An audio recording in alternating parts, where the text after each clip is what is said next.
Salvation by grace is a common expression nearly all Christians use.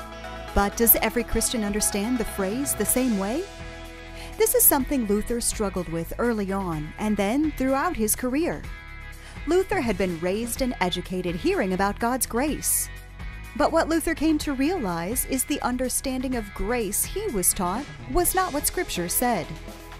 In the 95 Theses, Luther recognized that the papacy was severely distorting the scriptural understanding of God's grace.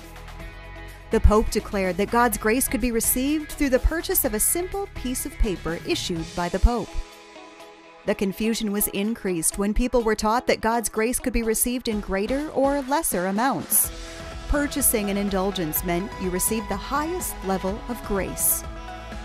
Luther recognized that Scripture said nothing of the sort. God's grace isn't a substance, and it couldn't be obtained like you would buy a watch or a ticket for a train. Grace isn't a substance.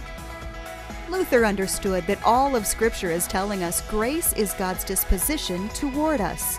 It's the attitude God has in His relationship with us. Think of it this way. God's disposition toward us is much like a parent's disposition toward their children. Parents make rules for the household, leave presents under the tree at Christmas, and provide food for the dinner table, all because of their attitude toward their children.